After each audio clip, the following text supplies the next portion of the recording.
पशुपतिनाथ व्रत विधि। भगवान पशुपतिनाथ का व्रत सभी मनोकामनाओं को पूर्ण करने वाला व्रत है। ये व्रत सोमवार के दिन किया जाता है। ये भगवान शिव शंकर को समर्पित है। पशुपतिनाथ का व्रत बहुत ही साधारण तरीके से किया जाता है और इस वीडियो के माध्यम से हम पशुपतिनाथ व्रत के बारे में संपूर्ण जानकारी देंगे, जैसे कि व्रत कब करना है, किस वार को करना है, क्या क्या पूजन सामग्री चाहिए, क्या क्या नियम है और कब तक करना है। अतः वीडियो में लास्ट तक बने रहे। पशुपतिनाथ व्रत किस दिन करें? पशुपतिनाथ भगवान का व्रत सोमवार को किया जाता है। जिस मंदिर में एक व्रत करे उसी मंदिर में सभी व्रत करने होते हैं। इसमें सुबह और शाम दो समय की पूजा की जाती है।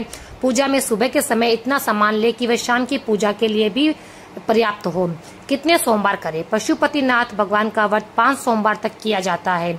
पूजन सामग्री में आप जल, पंचामृत, बेलपत्र, पुष्प, धतूरा, फल, चंदन, चावल, कलावा, जनेऊ, अबीर, गुलाल, साबुत मूंग, काली तिल, जो दीपक आदि। वैसे आपके पास जो भी सामग्री उपलब्ध हो उसी से आप पूजा कर ले। लेकिन शाम की पूजा के लिए 2 सामग्री बहुत जरूरी है। शाम की पूजा के लिए 2 विशेष सामग्री। पहली, शाम की पूजा के लिए वही थाली लेकर जानी है और मीठे का प्रसाद बनाना है। प्रसाद में आप हलवा, खीर कुछ भी बना सकते हैं। प्रसाद घर से ही बना हुआ होना चाहिए, बाजार का नहीं। और प्रसाद को इतना ही बनाए जितना आप मंदिर में ले जा सकते हैं। घर पर छोड़कर बिल्कुल भी ना जाए, उसमें से किसी को खाने को भी ना दे। और आपको साथ में 6 दीपक लेकर जाने हैं। सुबह शाम की पूजा कैसे करें? सुबह की पूजा आप शिव मंदिर में जाकर रोजाना की पूजा की तरह ही करें और थाली को घर पर लाकर रख दी। शाम को इसी थाली को पूजा के लिए लेकर जाना है। शाम की पूजा प्रदोष काल के समय करनी है और घर का बना प्रसाद, हलवा अथवा खीर जो भी आपने बनाया है पात्र में रख लेना है।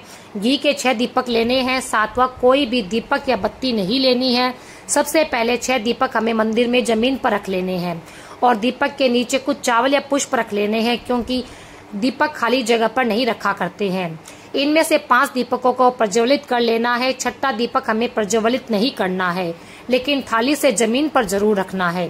फिर प्रसाद को भी किसी दोना या पत्तल में 3 हिस्सों में बराबर बांट लेना है।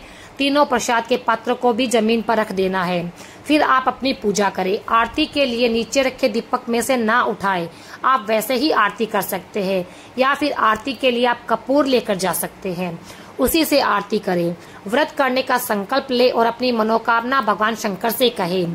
प्रसाद में के एक हिस्से को अपनी थाली में रखे, 2 हिस्से मंदिर में ही छोड़ दे। बिना प्रज्वलित करे दीपक को भी अपनी थाली में रखे और घर पर आ जाए। घर में प्रवेश करते समय सीधे हाथ की तरफ मुख्य दहलीज पर दीपक को अपनी मनोकामना कहते हुए प्रज्वलित करे और अंदर प्रवेश कर जाए। व्रत कब खोले? शाम के समय जब पूजा कर ले उसके बाद व्रत खोले। पहले घर लाए हुए प्रसाद को पाना है। उसके बाद आपने जो भी घर में बनाया है वह आप ग्रहण करें। दिन में आप फलाहार भी कर सकते हैं। उद्यापन कैसे करें? पशुपतिनाथ व्रत का उद्यापन 5वें सोमवार को किया जाता है। उद्यापन के लिए कुछ विशेष नहीं है। पूरी पूजा चारों सोमवार की तरह ही करनी है। बस हमें एक नारियल और 108 कोई भी वस्तु लेनी है, जैसे बेलपत्र, मूंग, चावल, पुष्प जो भी आपके पास उपलब्ध हो, या फिर मनोकामना के अनुसार कोई 108 वस्तु ले सकते हैं। कौन सी मनोकामना के लिए कौन सी चीज चढ़ाई जाती है, इसके लिए हमने एक वीडियो पहले से बना रखी है, उसे आप हमारे चैनल पर जाकर देख सकते हैं। उन 108 वस्तुओं को शिवलिंग पर एक एक कर श्री शिवाय नमस्तुभ्यम बोलते हुए अर्पित करें और एक नारियल ले ले, उस पर कलेवा बांध लेना है और दक्षिणा के लिए 5, 11 या 21 जो भी आपकी श्रद्धा हो पैसे लेने हैं। इसे शिवलिंग पे अर्पित करते समय ध्यान रखिए कि नारियल हमें जलाधारी पर नहीं रखना, उसे नीचे जमीन पर ही रखना है और बाबा से मनोकामना पूर्ति के लिए प्रार्थना करें। बाबा 3 महीने के अंदर आपकी मनोकामना पूरी करेंगे। इस तरह आपके पशुपतिनाथ के व्रत संपूर्ण हो जाएंगे। क्या व्रत बीच में छोड़ सकते हैं? अगर बीच में कोई काम आ जाए तो व्रत को आप बीच में छोड़ सकते हैं। कोई विशेष परिस्थिति ना हो तो साधारण व्रत अवश्य रखें। तब आप दिन में भोजन कर सकते हैं, लेकिन उसे गिने नहीं। अगर उस दिन आपका कोई चौथ या अन्य कोई व्रत आ जाए तो भी आप ये व्रत नहीं करें। अगर आपकी पूजा सुबह की हो जाए और शाम के समय आपको रजस वाला धर्म आ जाए तो भी व्रत मान्य नहीं होगा। इस तरह आप सभी नियमों को धारण करें।